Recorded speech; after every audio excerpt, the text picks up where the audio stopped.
আমি এখন আপনাদের সামনে একটি কবিতা আবৃত্তি করব। কবিতার নাম কাছলা দিদি।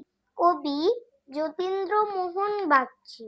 বাঁশবাগানের মাথার উপরে চাঁদ উঠেছে ওই, মাগো আমার শোলক বলা কাছলা দিদি কই।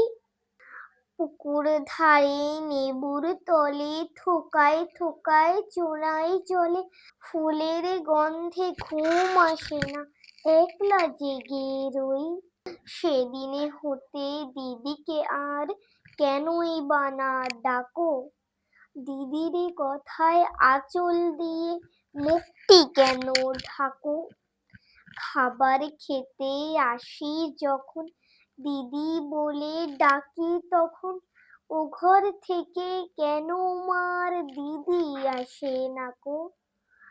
আমি ডাকি তুমি কেন চুপটি করে থাকো।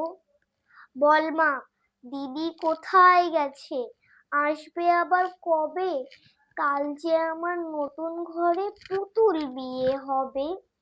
দিদির মতো ফাঁকি দিয়ে আমিও যদি লুকিয়ে গিয়ে, তুমি তখন একলা ঘরে কেমন করে রবে। আমিও নাই দিদিও নাই কেমন মজা হবে। ভুঁই চাপাতে ভরে গেছে শিউলি গাছের তল, মারাস নে মা পুকুর থেকে আনবি যখন জল। ডালিম গাছের ডালের ফাঁকে বুলবুলিটি লুকিয়ে থাকে, দিস না রে তারে উড়িয়ে মাগো ছিঁড়তে গিয়ে ফল। দিদি এসে শুনবে যখন বলবে কি মা বল।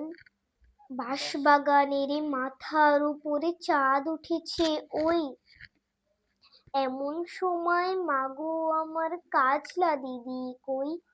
বেড়ার ধারে পুকুর পাড়ে ঝিঝি ডাকে ঝোপে ঝাড়ে, নেবুর গন্ধে ঘুম আসে না তাই তো জেগে রই।